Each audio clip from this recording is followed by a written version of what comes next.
अस्सलामु अलैकुम रहमतुल्लाहि व बरकातुहू। आज हम तिलावत करेंगे पारा नंबर 8 सूरतुल अनआम आयत नंबर 125 से लेके आयत नंबर 140 तक। अऊज़ु बिल्लाहि मिनश शैतानिर रजीम। बिस्मिल्लाहिर रहमानिर रहीम। वहादा सिरातु रब्बिका मुस्तक़ीमा क़द फ़स्सलनल आयाति लिक़ौमिन यज़्ज़क्करून।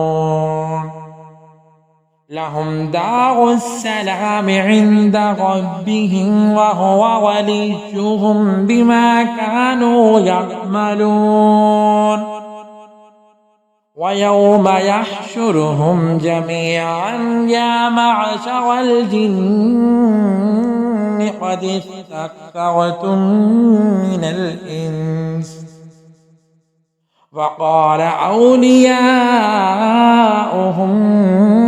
मिनल इंसि रब्बना इस्तमतअ बअज़ुना बिबअज़िन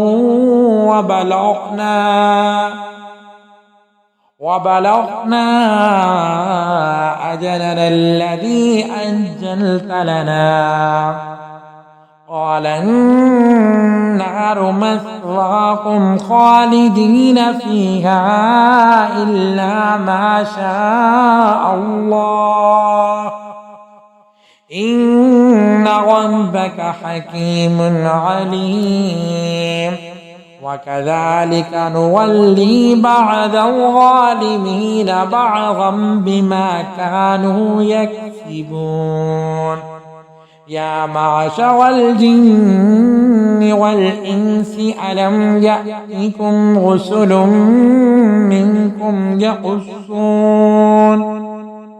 منكم يقصون عليكم آياتي وينذرونكم لقاء يومكم هذا قالوا شهدنا على أنفسنا وغرتهم الحياة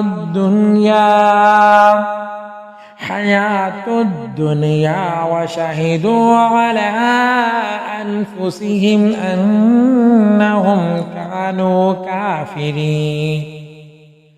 ذلك أن لم يكن ربك مهلك القرى بظلم وأهلها غافلون ولكل درجات مما عملوا وما ربك بغافل عما يعملون. وربك الغني ذو الرحمة إن يشأ يذهبكم ويستخلف من بعدكم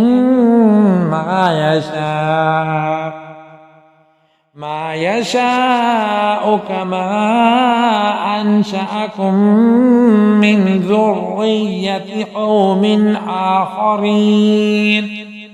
إنما توعدون لآت وما أنتم بمعجزين.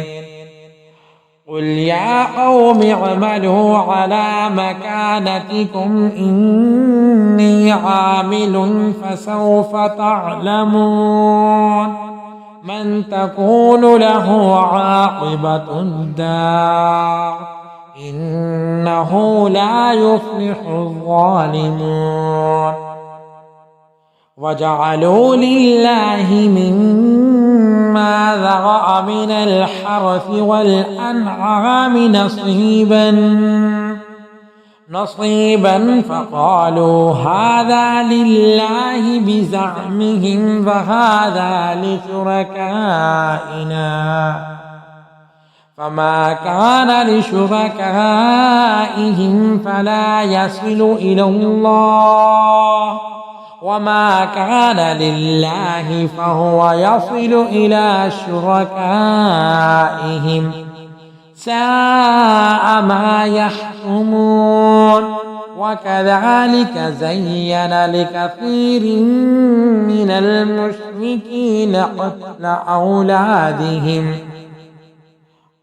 أولادهم شركاؤهم ليغدوهم وليلبسوا عليهم دينهم ولو شاء الله ما فعلوه فذرهم وما يفترون. وقالوا هذه أنعام وحرث حجر لا يطعمها إلا من نشاء بزعمهم وأنعام حرمت ظهورها وأنعام لا يذكرون اسم الله عليها افتراء عليه سيجزيهم بما كانوا يفترون. وقالوا ما في بطون هذه الأنعام خالصة لذكورنا ومحرم على أزواجنا وإن يكن ميتة فهم فيه شركاء سيجزيهم وصفهم إنه حكيم عليم. قد خسر الذين قتلوا أولادهم سفها بغير علم وحرموا ما رزقهم الله افتراء على الله قد ضلوا وما كانوا مهتدين. صدق الله العظيم.